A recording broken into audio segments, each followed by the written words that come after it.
अस्सलाम वालेकुम जी, की हाल चाल है? तबीयत से ठीक है? मैं मोहम्मद उस्मान गिल उम्मीद करदा जी सारे दोस्त ठीक ठाक होणगे। दोस्तों अगर नਵੇਂ दोस्त इस अकाउंट ਤੇ ਨਵੇਂ ਹੋ ਤੇ ਫਾਲੋ ਕਰ ਲਓ ਇਸ ਅਕਾउंट ਨੂੰ ਕਿਉਂਕਿ ਇਸ ਅਕਾउंट ਤੁਹਾਨੂੰ ਮਜ਼ੇ ਦੇ ਵਲੌਗ ਤੇ ਵੀਡੀਓਜ਼ ਵਗੈਰਾ ਮਿਲਦੀਆਂ ਰਹਿਣਗੀਆਂ। ਦੋਸਤੋ ਅੱਜ ਕਰਾਣੀ ਸੀ ਸਪਰੇ ਕਿਉਂਕਿ ਪਹਿਲੇ ਸਪਰੇ ਕਰਾਈ ਸੀ ਤੇ ਉਹਦਾ ਖਾਸ ਇਹਦਾ ਰਿਜ਼ਲਟ ਨਹੀਂ ਆਇਆ। ਐਕਸਲ ਕਰਾਈ ਸੀ ਜਾਂ ਮੇਰੇ ਖਿਆਲ ਕੋਈ ਸਹੀ ਤਰੀਕੇ ਨਾਲ ਹੋਈ ਨਹੀਂ, ਕੁਝ ਜਗ੍ਹਾ ਤੋਂ ਰਹਿ ਗਈ ਸੀ, ਕੋਈ ਥੋੜੀ ਜਗ੍ਹਾ ਜਿਹੜੀਆਂ ਨਾ ਬਚ ਗਈਆਂ ਸਨ।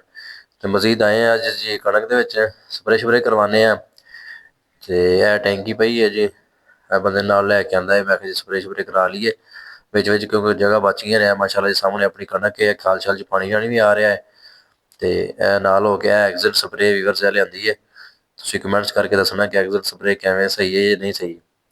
ਇਹ ਸਾਹਮਣੇ ਸਾਰੀ ਕਣਕ ਹੈ ਜੀ ਆਪਣੀ, ਮਾਸ਼ਾਅੱਲਾ ਧੁੱਪ ਛੁੱਪ ਠੀਕ ਲੱਗੀ ਹੈ, ਸੂਰਜ ਸਹੀ ਨਿਕਲ ਆਇਆ ਸੀ, ਮੌਸਮ ਬੜਾ ਪਿਆਰਾ ਹੈ ਕਿਉਂਕਿ 2-3 ਦਿਨ ਮਹਿਕਮਾ ਮੌਸਮਿਆਤ ਨੇ ਜਿਹੜੀ ਧੁੱਪ ਛੁੱਪ ਦੱਸੀ ਹੈ। ਉਸ ਤੋਂ ਬਾਅਦ ਵੇਖੋ ਕੀ ਬਣਦਾ ਹੈ। ਸਰਦੀ ਤਾਂ ਵੈਸੇ ਅਜੇ ਰਹੇਗੀ ਤੇ ਉਸ ਮਜ਼ੀਦ ਹੈ ਟੈਂਕੀ ਸ਼ੈਂਕੀ ਭਰ ਕੇ ਨਾਲ ਚੁਕਵਾ ਦਿੱਤੀ ਹੈ। ਮੈਂ ਕਿਹਾ ਨਾਲ ਹੋ ਕੇ ਚਲੋ ਕੰਮ ਸ਼ਮ ਕਰਵਾ ਦਿੰਦੇ ਹਾਂ ਇਹਦੇ ਨਾਲ ਤੇ ਜਾਂ ਸਪਰੇ ਕਰਨੇ ਆ। ਮਜ਼ੀਦ ਦਾ ਰਿਜ਼ਲਟ ਚੈੱਕ ਕਰਾਂਗੇ ਕਿ ਕਿਵੇਂ ਆਉਂਦਾ ਹੈ ਕਿਉਂਕਿ ਪਹਿਲੇ ਤਾਂ ਕੀਤੀ ਵਿੱਚ ਜਗ੍ਹਾ ਜਿਹੜੀਆਂ ਬਚ ਗਈਆਂ ਸਨ, ਸ਼ਾਇਦ ਉਹ ਬੰਦੇ ਕੋਲੋਂ ਠੀਕ ਨਹੀਂ ਹੋ ਸਕੀ ਜਾਂ ਅਗਰ ਉਹ ਬੰਦੇ ਕੋਲੋਂ ਠੀਕ ਤਾਂ ਮਤਲਬ ਕਿ ਰਿਜ਼ਲਟ ਨਾ ਹੁੰਦਾ ਤਾਂ ਉਹਦਾ ਫਿਰ ਸਾਰੀ ਦੇ ਵਿੱਚ ਨਹੀਂ ਸੀ ਆਉਣਾ ਰਿਜ਼ਲਟ। ਲੇਕਿਨ ਵਿੱਚ ਜਗ੍ਹਾ ਜਿਹੜੀਆਂ ਪਾੜੇ ਬਚ ਗਏ ਸਨ, ਸਪਰੇ ਸਹੀ ਨਹੀਂ ਹੋ ਸਕੀ ਤੇ ਇਹ ਮੁਕੰਮਲ ਕਰਵਾ ਰਹੀ ਹੈ ਕਿਉਂਕਿ ਬੜੀ ਮੁਸ਼ਕਿਲ ਨਾਲ ਸੂਰਜ ਨਿਕਲਿਆ ਹੈ।